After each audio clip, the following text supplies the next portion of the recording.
الشرق المسلم اليوم غاص بالكبائر. سب الله وشتمه، شرب الخمر، تناول المسكر، أخذ الزنا،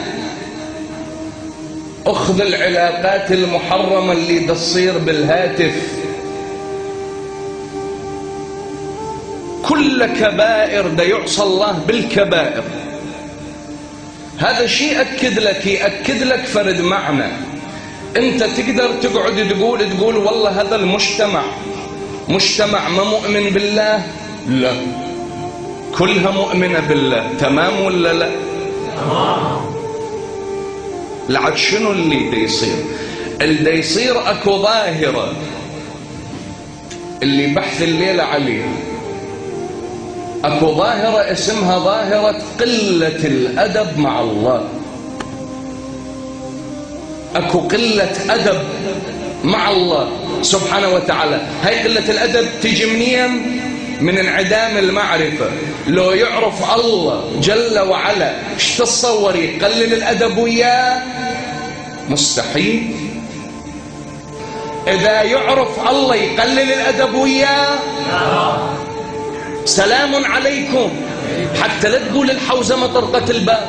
الغيبة من الكبائر لو مو من الكبائر؟ ايش قد اليوم من المحسوبين على المتدينين دا يشيلون غيبة؟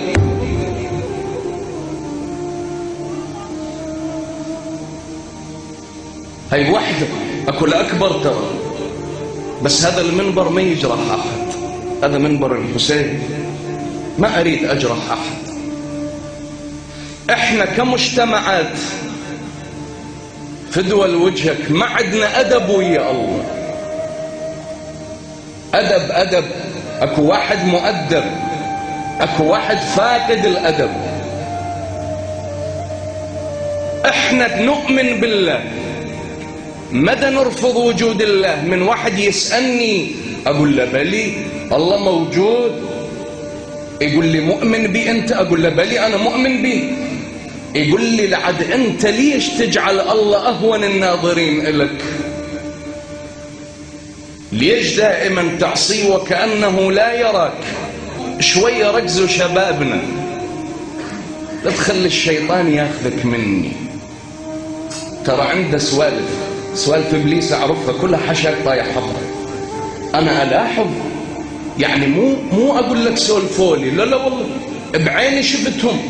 البعض عنده أدب ويا المخلوق أكثر من أدب ويا الخالق. أن يعصى الله بهذا الحجم، أن يعصى الله بهذا الكم، أن يعصى الله بهذا العدد، أن تكون معصية الله سبحانه وتعالى ظاهرة،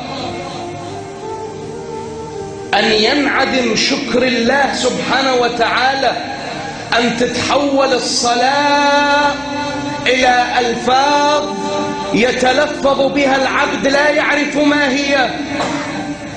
الموضوع إذن خطير، يراد له علاج.